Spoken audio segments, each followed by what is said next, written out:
This conference will now be recorded. Good morning. आज हम चरक संहिता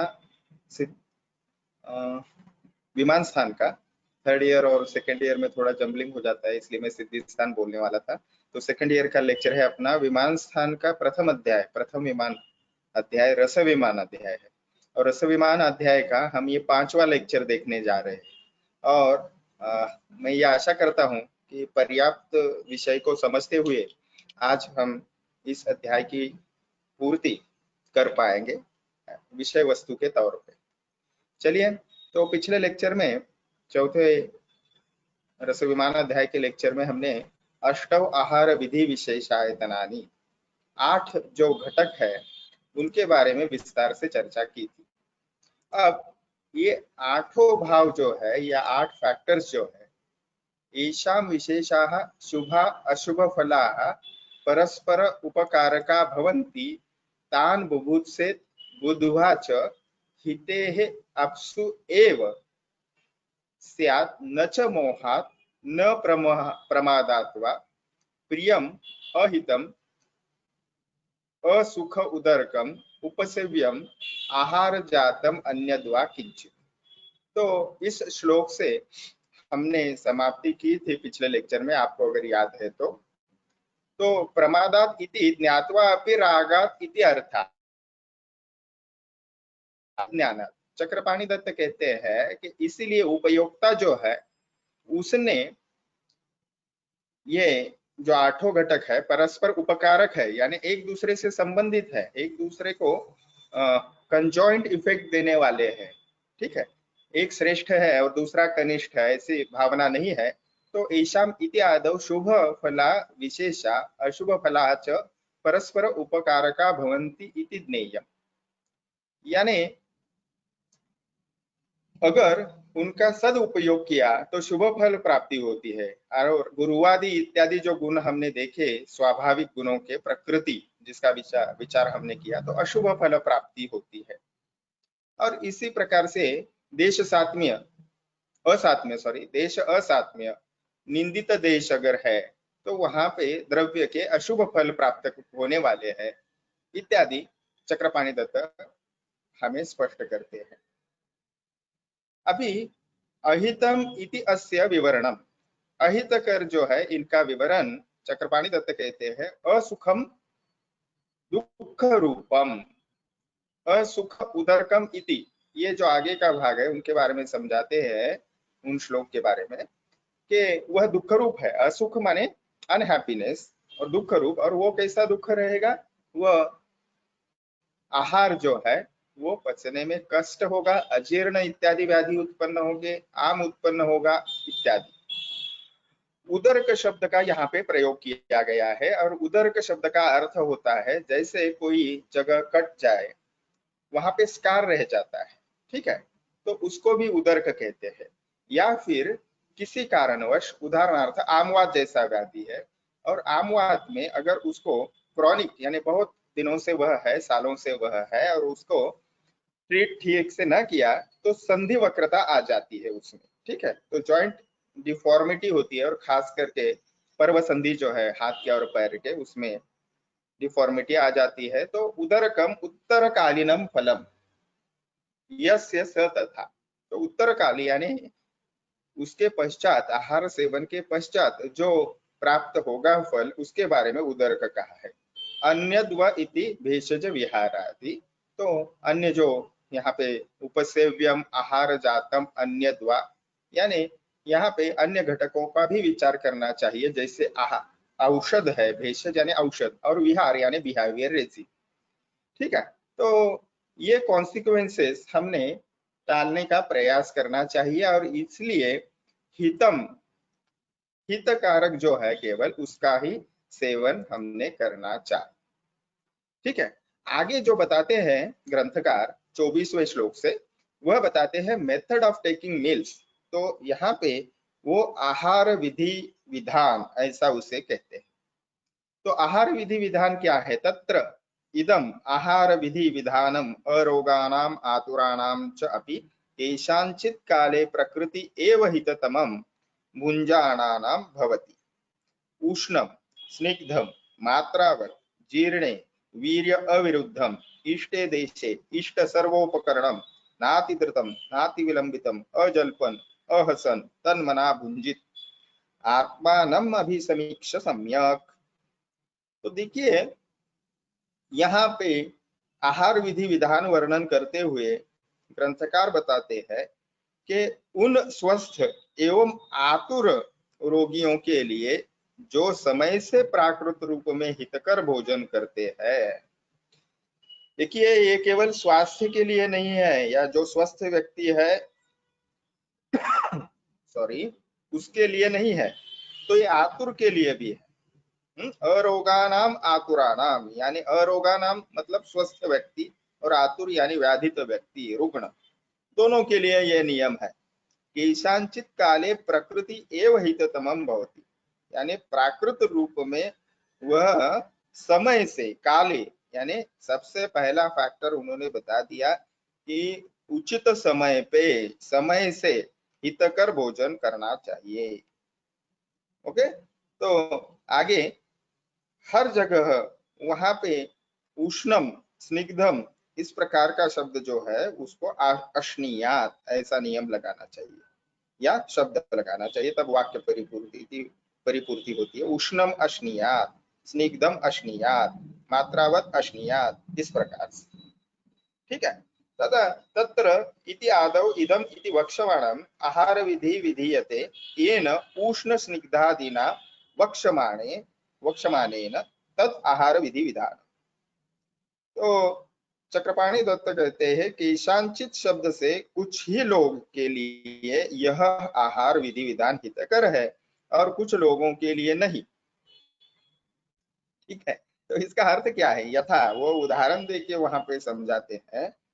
केशांचित इति पदेन रक्तपितीना शीतम एव कफरोगिनाम रुक्षम एव। तो रोगाणाम अरोगानाम आतुराणाम ऐसे कहते वक्त हमने बताया, चक्रपाणी और चरकाचार्य बताते हैं कि ये दोनों के लिए आहार विधि विधान है, लेकिन इसमें कुछ कंडीशंस है। जैसे रक्तपित्त के रोगी के लिए शीतल आहार चाहिए, उष्णम अश्नीयात ये नियम वहां पे लागू नहीं होता। या कफ रोगी को स्निग्धम अश्नीयात ऐसा दूसरा वहां पे वाक्य है, तो स्निग्ध भोजन वो नहीं दे सकते कफ रोगी के लिए। इसीलिए केशांचित भुंजानानाम इदम आहार विधि विधानम हिततमम भवति इति योजना। कुछ लोगों के लिए यह आहार विधि विधान हिततम होता है, आया ध्यान में। तो इसलिए मेरे कहने का मतलब इतना ही, अगर शॉर्ट में हम समझे इसको कंसाइज में, तो कंडीशंस अप्लाई। तो सामान्यतः इन जनरल जो है ये विधि विधान बताया है, लेकिन कुछ लोगों के लिए यह बदलना पड़ेगा। जैसे रक्तपित्त का उदाहरण दिया, उसमें उष्ण अश्नीयात ये नियम फॉलो नहीं कर सकते उस रोगी के लिए। कफ रोगी के लिए रुक्ष आहार का सेवन करना आवश्यक है, उसको स्निग्धम अश्नीयात ये रूल फॉलो नहीं कर सकते, इसलिए। ठीक है, प्रकृति एव इति ऐसा जो हिततमम, तो वो इसका अर्थ है जो लोग स्वाभाविक रूप से हितकर आहार का सेवन करते हैं उसका प्रभाव कैसे होगा, वो श्रेष्ठ प्रभाव होगा, हिततम। ठीक है, तो इस प्रकार प्रकृति से हितकर आहार बहुत कम लोगों के लिए अहितकर होता है, यानी प्रकृति अनुसार आहार का सेवन करना चाहिए। ठीक है, अभी देखिए उष्ण स्निग्ध ये शब्द है, उसने जैसे समझने के लिए अश्नीयात शब्द जोड़ना चाहिए ऐसा हमने देखा, वैसे ही सम्यक शब्द जोड़ना चाहिए ऐसा हमें चक्रपाणी दत्त बताते हैं। ठीक है, आगे जाते हैं। ये देखिए लास्ट लाइन, आप ब्लू लाइन देख रहे हैं, उष्णम इति आदौ सम्यक इति छेदाः। तो सम्यक उष्णम, उष्णम यानी बिल्कुल मुंह में छाले पड़ जाए इतना गर्म नहीं खाना है, तो सम्यक उष्णम खाना है। ठीक है, तो एक व्यावहारिक प्रयोग भी हमने समझना चाहिए। अभी the food eaten should not be non antagonistic, that is unsuitable to one's constitution or habit. तो यहाँ पे कॉन्स्टिट्यूशन शब्द का अर्थ प्रकृति है, ठीक है, जो भी उस व्यक्ति की वात पित्त इत्यादि दोष प्रकृति है, या हैबिट बताया मतलब औकसात। तो ऐसे ही तो फेवरेबल प्लेस में यानी जो उपयुक्त स्थान है वहां पे फेवरेबल एसेसरीज के साथ ज्यादा जल्दी नहीं, न अति द्रुतम न अति विलंबितम, इस प्रकार से, और बोलते वक्त हंसते वक्त ऐसा भोजन नहीं करना है। वह तन मनहा भुंजित विद फुल कंसंट्रेशन आपने आहार सेवन करना है। और यही संक्षिप्त में आहार विधि विधान 24वें श्लोक में बताते हैं चरकाचार्य। आगे जाते हैं, अभी कार्य कारण मीमांसा के साथ हर एक विषय का वो स्पष्टीकरण करते हैं, क्यों करना है ऐसे। तो सबसे पहले तस्य साद्गुण्यम उपदेक्षामः उष्णम अश्नीयात्, तो आहार के उत्तम गुणों का उपदेश यहाँ पे कर रहे हैं। उष्ण अश्नीयात यानी उष्ण खाने से क्या होगा, सम्यक उष्ण खाने से, सम्यक स्निग्ध खाने से, वह यहाँ पे बताते हैं उसकी फलश्रुति। तो स्निग्धम अश्नीयात वह आगे देखेंगे, पहले उष्णम अश्नीयात कंप्लीट करते हैं। उष्णम ही भुज्यमानम स्वदते भुक्तम च अग्निम औदर्यम उदीरयति क्षिप्रम जराम गच्छति वातम अनुलोमयति श्लेष्मानं च परिहासयति तस्मात् उष्णम अश्नीयात। तो उसके फायदे बताते हैं। उष्ण भोजन क्या करता है, स्वदते सबसे पहले बताया, तो वह स्वाद उसका अच्छा लगता है जीवा को। भुक्तम च अग्निम औदर्यम उदीरयति, तो जाठर अग्नि को जो प्रथम महत्व या सबसे प्रधान अग्नि है उसको प्रदीप्त करता है, ठीक है। तो सबसे प्रधान अग्नि अगर प्रदीप्त हो गया तो धातु अग्नि और भूताग्नि भी उसी पद्धति से प्रदीप्त होंगे, क्योंकि वो डिपेंडेंट है जाठराग्नि के ऊपर, और इसलिए वो आहार सेवन के जो परिणाम है, उनके गुण है, वो पूर्णतः प्राप्त होंगे। आगे है क्षिप्रम जराम गच्छति, यानी शीघ्रता से पच जाता है या पाक को प्राप्त करता है। वातम अनुलोमयति, वात का अनुलोमन करता है। आगे है श्लेष्मानं च परिहासयति, तो कफ का क्षय करता है। और तस्मात् इसलिए, सकारण बताते हैं, इसलिए उष्णम अश्नीयात्, उष्ण भोजन करना चाहिए, ठीक है। आगे स्निग्ध के बारे में बताते हैं, ठीक है। यहाँ पे कुछ शब्द अगर हमें चक्रपाणि दत्त प्रकाशित करते हैं, देखिए, साद्गुण्यम इति प्रशस्त गुण योगिता, यहाँ पे उसके प्रशस्त गुण यानी अच्छे गुण जो है उनको हम जान रहे हैं। परिहासयति इति भिन्न संघातम करोति, यानी श्लेष्मानं च परिहासयति, तो परिहास इस शब्द का अर्थ हमें बताते हैं भिन्न संघातम करोति, यानी जो निबिड़ या बंधा हुआ थिक ऐसे कफ है उसको तोड़ देता है, या हम आसान भाषा में अगर समझे तो तोड़ना ये हुआ शब्दार्थ, भावार्थ इससे हम जानेंगे, उसको पिघला कर वह बाहर निकालता है, ठीक है। तो उष्णता से स्वाभाविक है वो स्निग्ध शीत गुणात्मक जो कफ है वह पिघलकर उसकी जो शाखा स्थित अगर है तो वो कोष्ठगति उसको प्राप्त हो जाए। Okay, so the test it tests well, it stimulates the digestive process, gets digested quickly, normalizes functions of vata dosha, and reduces kapha dosha. Now which kapha dosha this is? That which is going to obstruct the digestion process. Okay, तो प्राकृत कफ को ये कार्य नहीं करने वाला, तो वो विकृत कफ जो है, जो संघात पैदा करेगा या ऑब्स्ट्रक्शन पैदा करेगा, उसको यह पिघलाकर बाहर निकालेगा या कम करेगा, ठीक है। आगे का उपदेश है स्निग्धम अश्नीयात्, तो स्निग्ध आहार का सेवन करना चाहिए, और उसके गुणधर्म है स्निग्ध ही भुज्यमानम स्वदते भुक्तम च अनुदीर्णम अग्निम उदीरयति क्षिप्रम जराम गच्छति वातम अनुलोमयति शरीरम उपचिनोति दृढ़ीकरोति इंद्रियाणि बल अभिवृद्धिम उपजनयति वर्ण प्रसादम च अभिनिर्वर्तयति तस्मात् स्निग्धम अश्नीयात्। hence you should consume little anxious food. Now we have to understand here word by word. अनुदीर्णम अग्निम उदीरयति, ये दूसरा हो गया। पहला है भुज्यमानम स्वदते, ये हमने पहले भी देखा है। तो स्निग्ध भोजन जो है वो स्वादिष्ट लगता है। दूसरा है भुक्तम च, यानी भोजन करने के उपरांत अनुदीर्णम अग्निम उदीरयति, जाठराग्नि जो है उसको प्रदीप्त करता है। शब्दशः अगर करे तो अनुदीर्ण यानी जो उदीर्ण यानी अच्छे से चेता हुआ नहीं है, ऐसे अग्नि का वह उदीरण करता है। क्षिप्रम जराम गच्छति, इसका अर्थ हम देख चुके हैं। शीघ्रता से अन्न का पचन करता है। वातम अनुलोमयति। आगे है शरीरम उपचिनोति। तो उपचिनोति शब्द से यहाँ पे हम क्या लेंगे, उपचय प्राप्त करता है। आगे है इंद्रियों को दृढ़ करता है। शारीरिक शक्ति बल अभिवृद्धि उपजनयति, तो बल की वृद्धि करता है। वर्ण प्रसादन करता है, ठीक है। और इसीलिए अतः स्निग्धम अश्नीया, स्निग्ध भोजन करना चाहिए। ओके, तो उसके डिटेल्स कुछ और हो सकते हैं, जिसका आधुनिक शास्त्र के साथ अगर हम सम्मिलन करें तो सैचुरेटेड फैट, अनसैचुरेटेड फैट, ये विवेचन हमें करना पड़ेगा। हमें बुद्धि से या विवेक से काम करना पड़ेगा, ठीक। तो it nourishes body, it gives the firmness to the sense organs, increases the strength, that is the physical and mental both we have to understand. It enhances the complexion. Varna prasadam is complexion. Next, eat in proper quantity.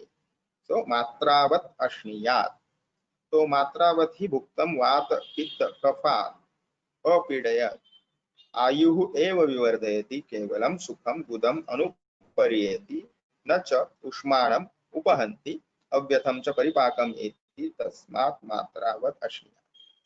तो मात्रावत भोजन के गुण यहाँ पे बताते हैं। सबसे पहले वात पित्त कफ यानी त्रिदोष जो है उनको पीड़ित न करते हुए पूर्ण रूप से वह क्या करता है कार्य, आयु एव विवर्धयति, यानी आयु का वर्धन करता है।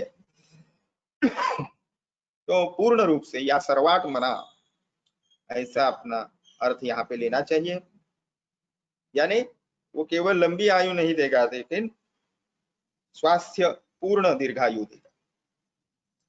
तो विवर्धयति केवलम, ऐसे शब्द यहाँ पे प्रयुक्त किए गए।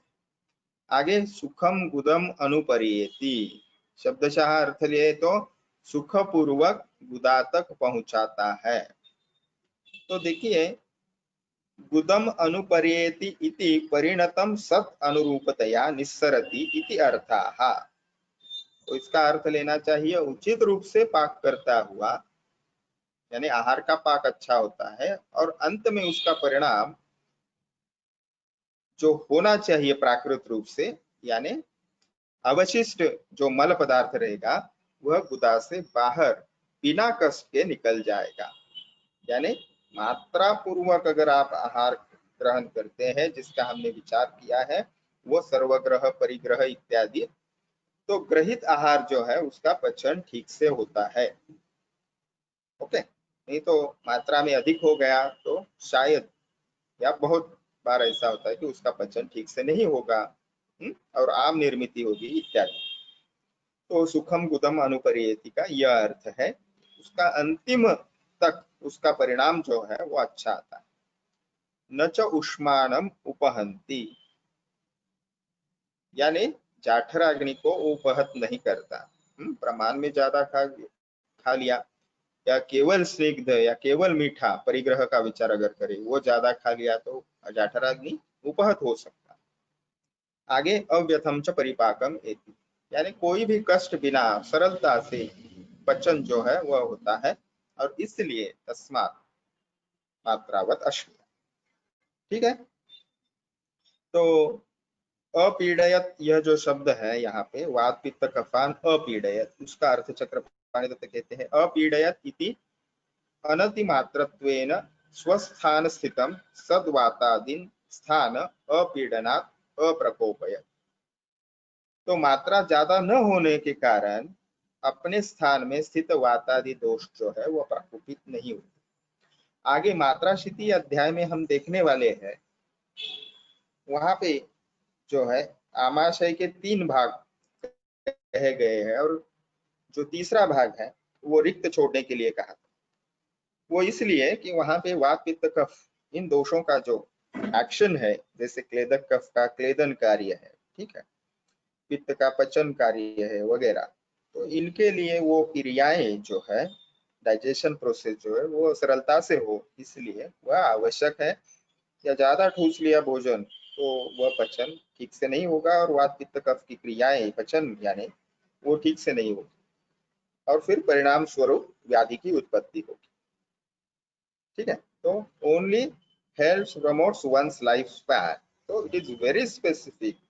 मात्रावत जो आहार सेवन करेगा उसका क्वालिटी लाइफ स्पैन बढ़ेगा, अगर शॉर्ट में हम कहें तो।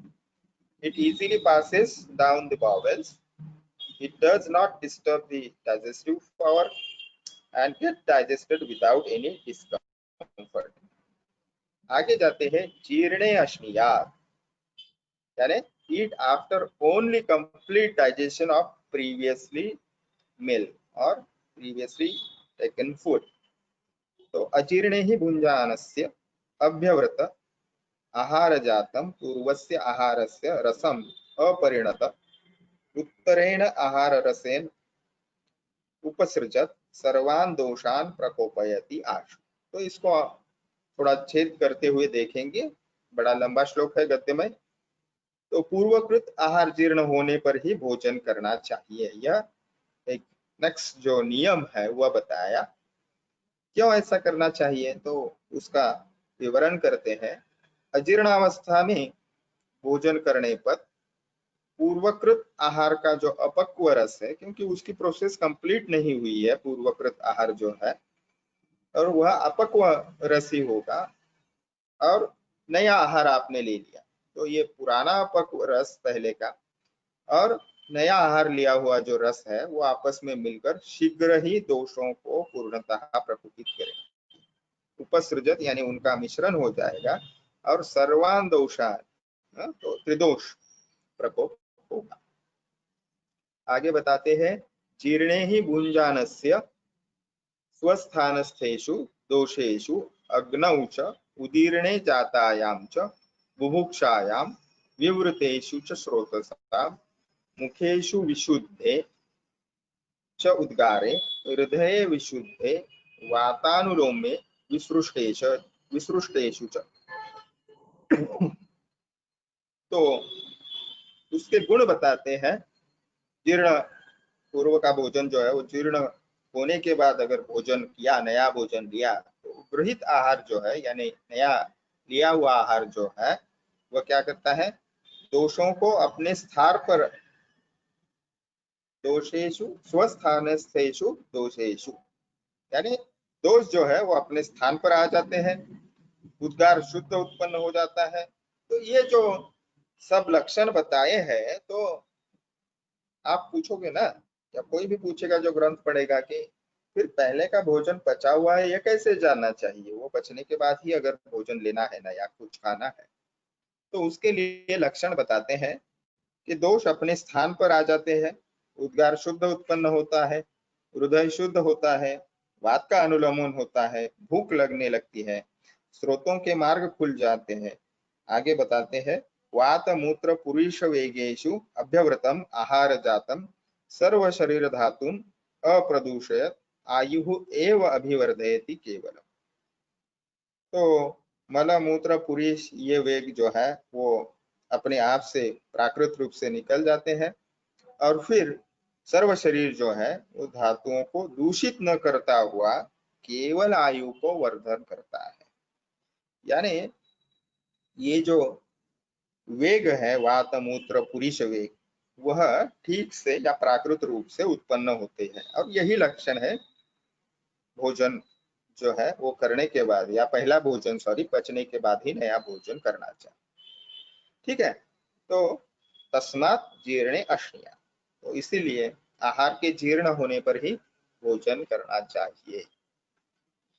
अभी यहाँ पे पूर्वस्य इति दिन अंतरकृतस्य चक्रपाणि दत्त अर्थ बताते हुए उसका स्पष्टीकरण करते हैं कि पूर्वस्य यानी दिनांतर कृतस्य, तो इसका अर्थ नहीं है कि पहले दिन में पचा हुआ, सॉरी खाया हुआ। तो पूर्व का अर्थ है इससे पूर्व, अभी जो भोजन काल है उससे पूर्व का जो भोजन काल में किया हुआ आहार है वह पच जाने के बाद।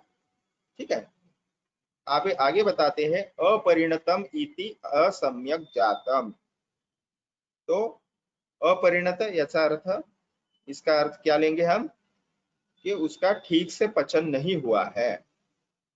ओके, तो मेरे ख्याल से ये पर्याप्त है इतना स्पष्टीकरण। अगर आपको कुछ शंकाएं हैं तो चैट बॉक्स में डालते जाइए।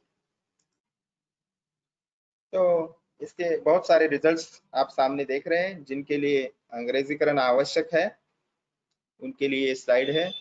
दैट अग्नि is stimulated, appetite is increased, entrances of the channels get clear, that is स्रोतो विशुद्धि। ठीक है, शुद्ध उद्गार आता है, हृदय में कोई जकड़ाहट या गौरव महसूस नहीं होता, नेचुरल अर्जेस जो है वो ठीक से उनका क्रियाएं रहती है, there is no obstruction to their passage. Okay, like that. So let's go for the next rule, that is वीर्य अविरुद्धम अश्नीयात, that is suitable combination one should make while eating the food, that is virya aviruddha. Now what is virya? Let's go for first into the words, that is aviruddham वीर्यम अश्नम ही विरुद्ध वीर्य आहार जैविके आहार जैहि विकारैः न उपसृज्यते तस्मात् वीर्य अविरुद्धम अश्नीया। तो वीर्य विरुद्ध आहार सेवन जन्य जो विकार है वो उत्पन्न नहीं होते, बस इतना बता दिया। तो विरुद्ध वीर्य जनित आहार विरुद्ध वीर्य आहार जनित विकार कहाँ प्राप्त होते हैं? तो कुष्ठ, आंध्य, विसर्प। ठीक है, तो ये आत्रेय भद्रकाप्पी अध्याय जो है उसमें वर्णित है, ऐसा चक्रपाणि दत्त समझाते। अभी वीर्य विरुद्ध क्या है? तो जैसे उष्ण वीर्य और शीत वीर्य का संयोग, यहाँ पे क्षीर का उदाहरण देते हैं, क्षीर और मत्स्य का एकत्रीकरण समझो, कोई रेसिपी है, तो क्षीर हो गया शीत और मत्स्य हो गया उष्ण, तो इनका संयोग हो गया वीर्य विरुद्ध। ठीक है, और फिर इससे क्या होगा? प्रधान्यता रक्त दुष्टि होगी और रक्त तुष्टि जनित जो विकार है जैसे कुष्ठ यानी त्वचा विकार उत्पन्न हो। तो वीर्य क्या है? पोटेंसी है। द्रव्यगुण विज्ञान विषय में आप विस्तार से देखने वाले हो, मुख्यतः द्विविध वीर्य और अष्टविध वीर्य। द्विविध वीर्य सिद्धांत जो है उष्ण वीर्य और शीत वीर्य, जैसा हमने यहाँ पे मत्स्य और पय यानी क्षीर और मत्स्य इनका उदाहरण देखा संयोग का। तो अपनी जो भारतीय संस्कृति में आहार विधि विधान या रेसिपीज बताई है उनमें इन सभी का विचार किया गया है, लेकिन आज कॉन्टिनेंटल फूड है या जो साथ में हमें आहार नहीं है, जैसे यहाँ पे हम महाराष्ट्र में पराठा खाने का प्रयास करेंगे, ठीक है, या फिर पंजाब में हम प्रयास करेंगे इडली डोसा रोज खाने का। तो ये कुछ चीजें भी महत्वपूर्ण है, केवल वीर्य विरुद्ध इसका नहीं सोचना चाहिए, बाकी के फैक्टर्स भी हमें देखने पड़ेंगे, इसीलिए ओ का साथ में यह शब्द बताया। So it is important to feel comfortable and satisfied while eating the food. Okay, so I think I am going a little bit fast, so we have skipped one slide. Okay, so आत्मानम अभिसमीक्ष्य सम्यक, तो ये तो बहुत पीछे चले गए।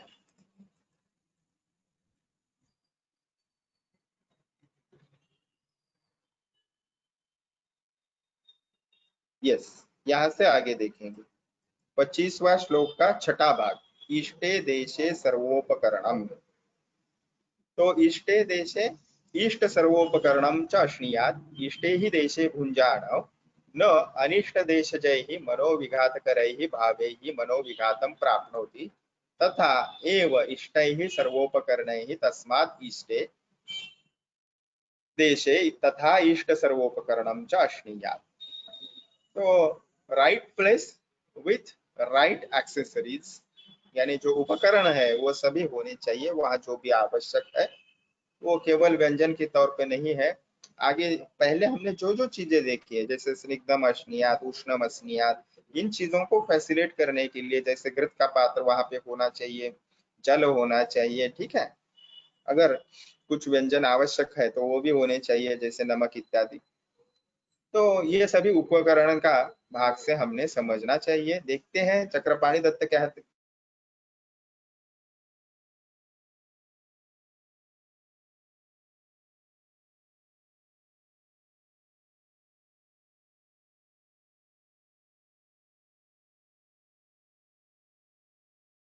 तो क्या कहते हैं, सबसे पहले इष्टे देशे। इष्ट देश का मतलब होता है सामग्रियों से युक्त। ही वक्त हमने ये सब मनोनुकूल देश में और सामग्रियों से युक्त होकर ही भोजन। आगे परिणाम बताते हैं इष्टे देश है। तो इष्ट देश पर खाने से क्या होता है, उचित जगह पे तो भुंजानो न अनिष्ट जय ही मनोविघात करे ही भावै ही मनोविघातम प्राप्नोति। तो अप्रिय स्थान पर भोजन करने से जो उत्पन्न मनोविघात कर भाव होते हैं वो नहीं होते हैं। आगे बताते हैं इष्ट उपकरण, इससे क्या होगा, तस्मात् इष्टे देशे तथा इष्ट सर्वोपकरणम अश्नीया तथैव इष्टे, प्रकार से इच्छित भोज सामग्रियों के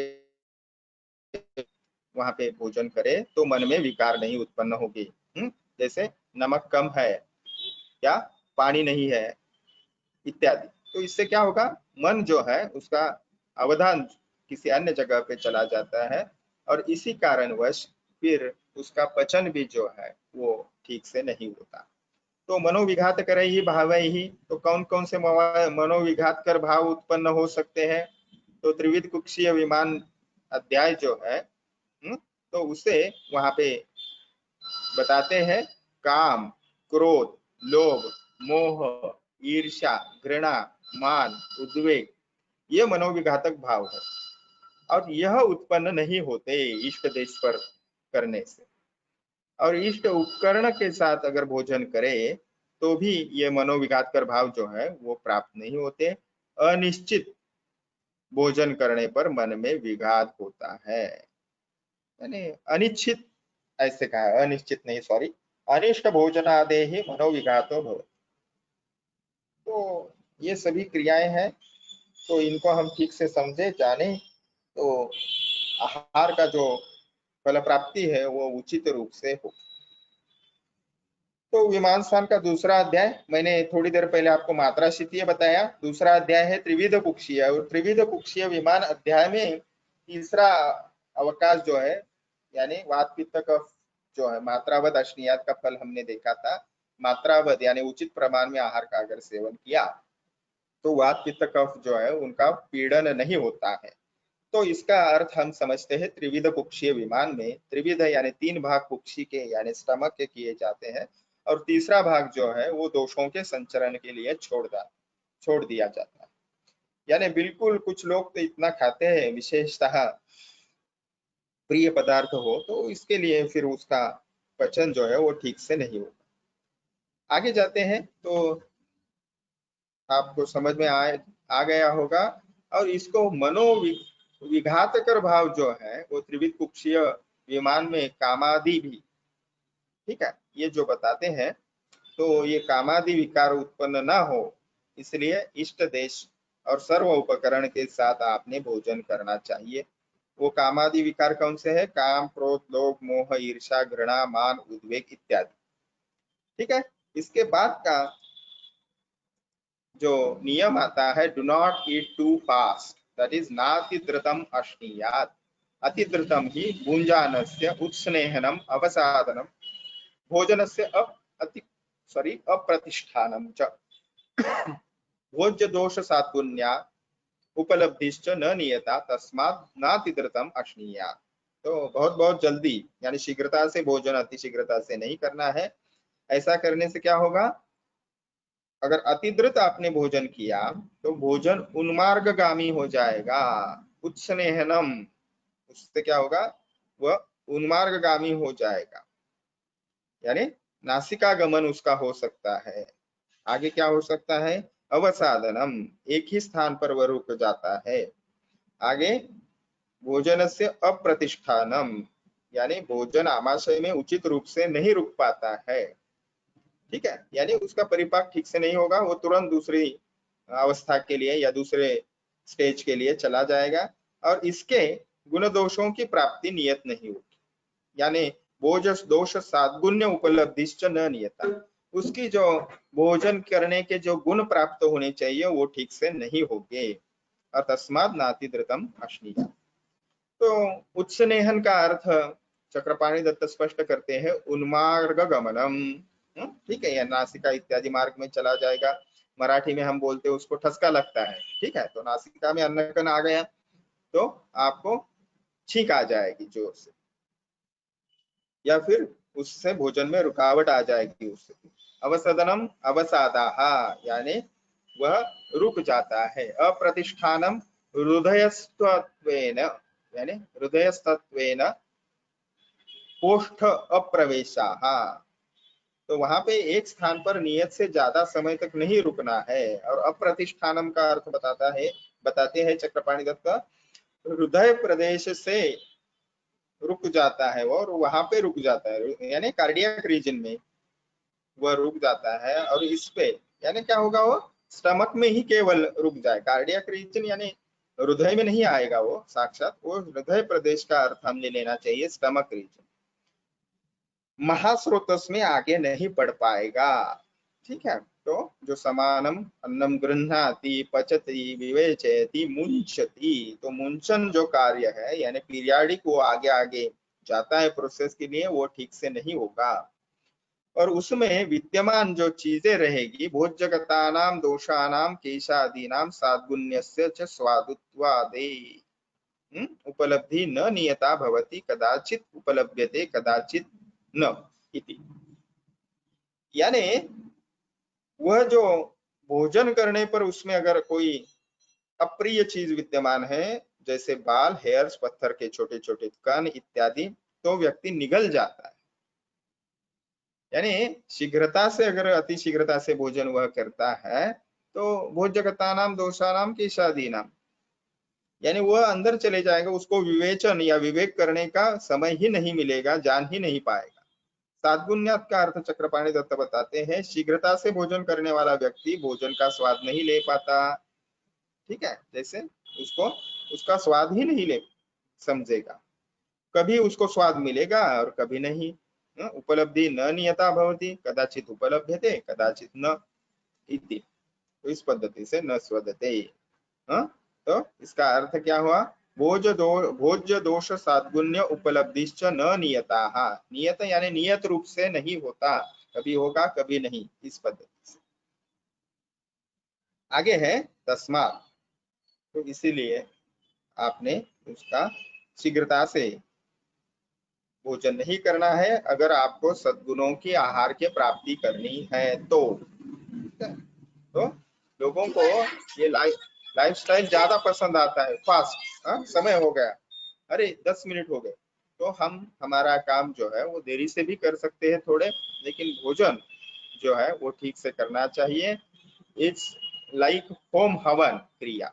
ओके, तो उदाहरण भरण नोहे जानिजे यज्ञ कर्म, तो वो यज्ञ कर्म की तरह है, उसको उसी पद्धति से शांति से, अति विलंबित भी नहीं, आगे का नियम है, तो उसको उचित एक उसका स्पीड होना चाहिए, फ्लो मेंटेन होना चाहिए।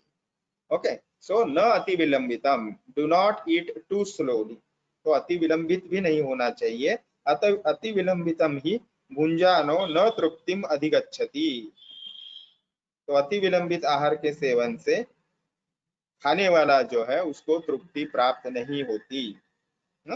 बहु भुंक्ते शीति भवति आहार जातम विषमम च पच्यते तस्मात् न अति विलंबितम अश्नीयात्, तो तृप्ति नहीं होती यानी सेटिस्फाई नहीं होता हुआ व्यक्ति, अधिक भोजन कर लेता है गलती से, तो देर से खाने पर वह आहार जो है वो ठंडा हो जाएगा और उसके गुण प्राप्त नहीं होंगे, विषम पाक होगा, इसलिए अधिक देर से नहीं खाना चाहिए। विषमम च पच्यत इति चिरकाल भोजनेन अग्नि संबंधस्य वैषम्यात् इति भावाः, चक्रपाणि दत्त स्पष्ट करते हैं, अग्नि का अन्न के साथ देर तक संबंध रहने के कारण पाचक रस उचित परिमाण में नहीं मिल पाता, जिसके कारण पाक क्रिया व्यवस्थित नहीं होती है।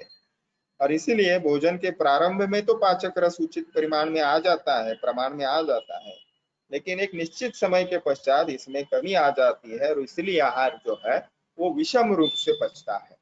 तो initially when the process starts, okay, digestive juices are coming in natural way, but if you are eating too slowly, okay, like no watching TV, watching mobile, discussing with some friends, chit chat, etc., or reading books or reading newspapers, all these are not recommended according to Ayurveda. You should respect your whatever the food you are eating and tanmanaha bhunjit. Okay, तो आगे जो बातें हैं वही अभी हमने discuss की। अजल्पन, अहसन, तन्मना, भुंजित, ये आगे की बातें हैं। Eat with proper concentration on your food with normal mental state, okay, be happy. तो अजल्पन, अहसन, तन्मना, भुंजित, तो इससे क्या होगा? जल्पतो यानी आपने गपशप मारते हुए, बातचीत करते हुए, आपने अगर हसतो अन्य मनसो, अपने हंसते हुए, या आपका मन वहां पे नहीं है, चित्त स्थिर नहीं है, ऐसे करने से क्या होगा? त एव ही दोषा भवंती, ऐसे करने से कौन से दोष उत्पन्न होंगे? वही दोष उत्पन्न होंगे। ऐसे ग्रंथकार कहते हैं पुनरुक्ति दोष टालने के लिए, य एव अतिद्रुतम अश्नताः, जो फास्ट, तो कैसे? वहां पे ग्रंथकारों ने शब्द क्या बताया था? अतिद्रुतम अश्नियात से जो दोष उत्पन्न होंगे वही होंगे। दैट इज अतिद्रुतम ही भुंजानस्य उत्स्नेहनम अवसादनम भोजनस्य अप्रतिष्ठानम और भोज दोष सात्गुण्य उपलब्धिश्च न भवति न नियता तस्मात् अजल्पन, अहसन, तन्मना, भुंजित। ठीक है, तो उत्स्नेहन आदि जो दोष है वह उत्पन्न हो गए, वो रिपीट नहीं किए हैं, इसीलिए हमने बातचीत न करते हुए, न ही हंसते हुए भोजन करना है। और क्या करना चाहिए? मन लगाकर भोजन करना है। आगे है तो we should respect our food, okay. तो आप इसका करके देखिए 7 दिन, ये प्रयोग जरूर आपका इसको लाभ होगा। बिल्कुल, कोई आजकल क्या करते हैं तो टीवी लगा देते हैं, आपस में बातचीत तो दूर रह गई, और किसी जो इडियट बॉक्स कहते हैं उसके साथ बातचीत करने लग जाते हैं और उसी दुनिया में खोज जाते हैं। एनीवे, तो आत्मानम अभिसम्यक, दैट इज खुद जो व्यक्ति है आत्मन यानी मैं, और मेरे लिए जो हितकर है, इस प्रकार का सोचना चाहिए। आत्मानम अभिसमीक्ष भुंजित सम्यक इदम मम उपशेते इदम न उपशेत इति एवं विदितम ही अस्य आत्मनम आत्मसात्म्यम भवति तस्मात् आत्मानम अभिसमीक्ष भुंजित सम्यक इति। तो स्वयं का सम्यक विचार करें, मेरे लिए क्या हितकर है। मेरे घर वाले खा रहे हैं, उनको कुछ नहीं हो रहा है, इसका मतलब मुझे भी कुछ नहीं होगा, ऐसा नहीं है। अगर मुझे कुछ असात्म्य है तो मैंने उसका खाना नहीं है। जैसे महाराष्ट्र में पुरण पोड़ी करते हैं, और वात प्रकृति कोष्ठ वाला कोई आदमी है तो उसको उसका तकलीफ होनी ही है, इसलिए उसने रिस्पेक्ट करना है और प्रसाद के तौर पर बिल्कुल एक घास या एक निवाला खाना है, ठीक है, और बाकी आहार्य घटक वह व्यक्ति ले सकता है। तो मेरे लिए क्या हितकर है तथा क्या है हितकर है, ये सोच के आहार का ग्रहण करना चाहिए। अपनी आहार क्षमता का मूल्यांकन करके ही भोजन ग्रहण करना चाहिए, और स्वयं के अनुकूलता का ज्ञान विचार करने के बाद ही वह क्या है, उसके लिए आत्मानम आत्मसात्म्यम भवति, यानी यहाँ पे ओक सात्म्य विचार फलम ओक सात्म्य सेवनम दर्शयत। तो मेरे लिए मुझे ये खाने के बाद पिछले वक्त तकलीफ हुई थी, नहीं थी, ठीक है, मुझे ये पचता है, नहीं पचता है। आत्मन इति पदेन आत्मन एव आत्मसात्म्यम प्रतिपुरुषम ज्ञायते न शास्त्र उपदेशेन इति दर्शयति। तो चक्रपाणि दत्त स्पष्ट करते हैं यहाँ पे कि प्रत्येक पुरुष को अपने अनुकूल आहार विहार का ज्ञान जो है वो स्वयं होता है, न कि शास्त्र के उपदेश के द्वारा। तो हमारी जो अनुभूति है पिछले वक्त, मुझे इससे तकलीफ हुई थी, नहीं हुई थी, इसका अच्छे से पचन हुआ था, नहीं होता, ये है। तो यानी एक्सपीरियंस साइंस, दैट इज प्रतिपुरुषम न्यायते, वी कैनॉट जनरलाइज इट, ऐसा चक्रपाणि दत्त जी का कहना है, उपदेश है। That's why he or she should take food that is suitable to him or her. आगे भवती छात्र से यहाँ पे समराइज करते हैं चैप्टर को। रसान द्रव्याणि दोषांश्च विकारांश्च प्रभावताः वेद यो देश कालौ च शरीरम च सनोभिषक्। तो यहाँ पे जो अध्याय का समाप्ति करते हुए जो श्लोक आते हैं, तो वह एक पद्धति का रिकैप करते हैं। हमने इस अध्याय में क्या देखा, तो रस द्रव्य दोष इनका विकार, इनका प्रभाव देखा। तो रस प्रभाव, द्रव्य प्रभाव, दोष प्रभाव और विकार प्रभाव। वेद यो देश कालौ च शरीरम च सनोभिषक्। और फिर वेद यानी जो ज्ञान करता है किसका, देश और काल का, शरीर का, सनोभिषक्, वही जो है वह मैं, यानी चरकाचार्य कहते हैं, मैं उस पुरुष को या उस व्यक्ति को चिकित्सक मानता हूं, या वही चिकित्सक है। यानी देश काल का वेद यानी ज्ञान करने वाला। ठीक है, तो यहाँ पे हम इस चैप्टर को जो है वो कंक्लूड करते हैं। आगे तत्र श्लोकों में फिर से एक बार उपसंहार करते हैं। विमानार्थो रसद्रव्य दोष रोगाः प्रभावताः द्रव्याणि नातिसेव्यानि त्रिविधम सात्म्यमेव च आहार आयतनानि अष्टौ भोज साद्गुण्यम एव च विमाने रस संख्याते सर्वमेतत् प्रकाशितम्। ठीक है, तो दोष विकारौ च यदि अपि त्रिविध कुक्षीय प्रभाव विस्तरेण वक्तव्य तथापि यह संक्षेपेण उक्त एव। यानी दोष विकार जो है त्रिविध कुक्षीय में ज्यादा बताने वाले हैं या उसका विस्तार बताने वाले हैं, फिर भी इस अध्याय में उसका संक्षिप्त कथन आया है, इसीलिए यहाँ पे रस प्रभाव, द्रव्य प्रभाव के साथ दोष प्रभाव भी बताया है। ठीक है, तो आपकी अगर कुछ शंकाएं हैं तो उनको पूछिए। यहाँ पे हम ये टॉपिक समअप करते हैं, कंक्लूड करते हैं। इति अग्निवेश कृते तंत्रे चरक प्रति संस्कृते विमान स्थाने रस विमानम नाम प्रथमोध्यायः। चक्रपाणि दत्त जी की भी कुछ देखने का हमने टीका प्रयास किया, इसलिए इति श्री चक्रपाणि दत्त विरचितायाम चरक तात्पर्य टीकायाम आयुर्वेद दीपिकायाम विमान स्थाने रस विमानम नाम प्रथमोध्यायः। ठीक है, इसके बाद जो लास्ट ये स्लाइड देखने के बाद, इसके बाद नेक्स्ट लेक्चर में कल के हम दूसरे अध्याय की शुरुआत करेंगे, त्रिविध कुक्षीय विमान अध्याय। ठीक है, थैंक यू। अगर आपके कुछ प्रश्न है तो जरूर पूछिए।